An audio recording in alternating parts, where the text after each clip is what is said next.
fisherman that was walking down the street when he came upon a group of boys of about a dozen of them, all of them about 10 or 12 years old. And the group surrounded by a dog. The least concerned about the least were the herding dog. He went over and asked, "What are you doing with that dog?" One of them replied, "This dog is just an old neighborhood stray, and we all want him. But only one of us can take him home. So we decided that whichever one of us can tell the biggest lie will get to keep the dog." Of course, the Reverend was taken aback. "You boys shouldn't be having a contest telling lies."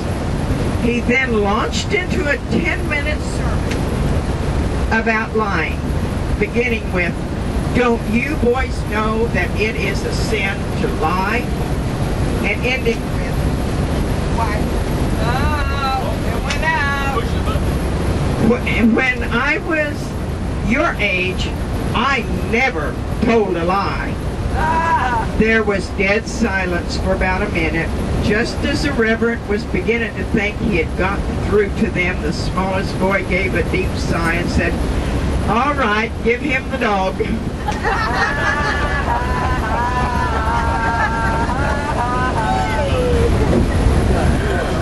This older couple, been married 40, 50 years, and were having marital problems.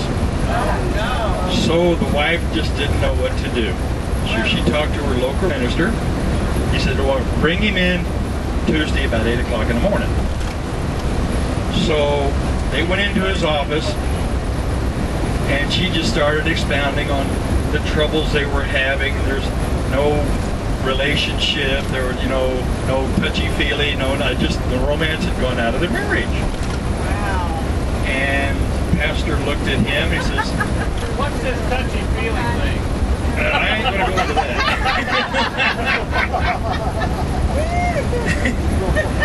And so he looked at the old gentleman, he says, "Well, my wife and I got an appointment for tomorrow morning." I'm a farmer, I'm busy, I've got, I work all day long, I'm out in the fields 14, 16 hours a day, I'm just tired." He says, and it's just the way things are. And so he looked over at the wife and says, "Well, is there anything that maybe we could do or show or explain that get you two back together again?" She said, "Well, if he just paid more attention to me, hold my hand, give me a kiss on the cheek, something." And she said, maybe if you showed him how, maybe." So the pastor walked up to her, held her hand, put his arm around her, hugged her a little bit. This, that, and the thing. Said, "Now this is what you need to do to your wife, at least a couple times a week." And the farmer looked at his watch. He says, "Well, I can bring her in here every Tuesday and Thursday."